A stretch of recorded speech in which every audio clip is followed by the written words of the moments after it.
So mga tol, dahil po ay matinding alitan po ang ating dalawang pambatong former Unified WBA at IBF Super Bantamweight World Champion Marlon Tapales at isa pa nating pambatong former 3 Division World Champion Angas ng Pinas Janrel Casimero. At natatandaan po natin mga tol na pumunta po ang ating pambatong angas ng Pinas Janrel Casimero at isa nating pambato na si Marlon Tapales sa Combate 16 sa boxing event po sa Cebu City. At nagkita po daw ang dalawa pero nagkaapiran lang daw. At nagsabi din mga tol na ang tagapagsalita po ng Treasure Boxing Promotion na si Mark Alesna. Bukod dyan ay nagmeeting nga po ang Team Casimero sa Cebu City pagkatapos sa boxing event kung sino ba talaga ang makakalaban po ng angas ng Pinas Janrel Casimero. Pero hindi pa po nila binanggit mga tol dahil po ay nag-iingat po daw sila si Casimero, baka harangan na naman daw po ang laban.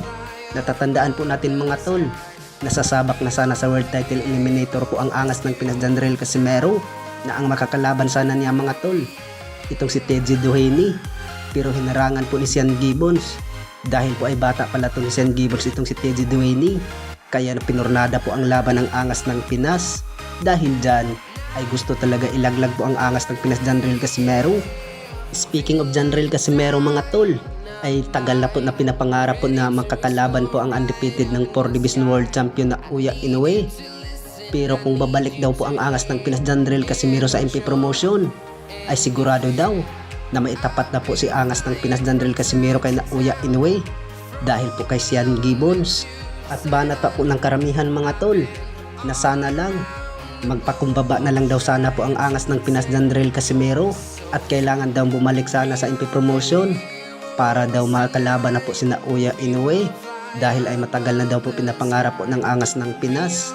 Samantala ay marami din nagsabi mga tol na ang makakatalo na daw ng The Monster ng Japan na Uya Inoue ang ating pambatong former 3 Division World Champion angas ng Pinas Janrel Casimero.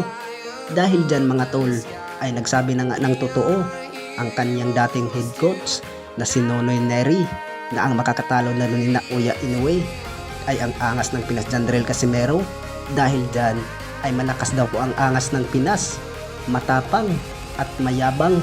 Samantala ay banat pa po ng karamihan mga tol na wala na daw chance po ang angas ng Pinas Janrel Casimero na makakalaban po si na Uya Inoue. Pero hindi pa po natin alam mga tol, baka bigla pong itapat po si na Uya Inoue kay angas ng Pinas Janrel Casimero. Bukod dyan, dahil po ay nakapokus pa po si na Uya Inoue sa laban ngayong buwan ng Mayo, ang makakalaban niya ang pambato ng Mexico na si Luis Neri. Hindi po natin alam mga tol kung anong isusunod ni na Uya Inoue kay Luis Neri, baka ang angas ng Pinas Janrel Casimero. Ano bang sa tingin ng mga tol? Sino kaya ang mababagsak? Na Uya Inoue versus Janrel Casimero?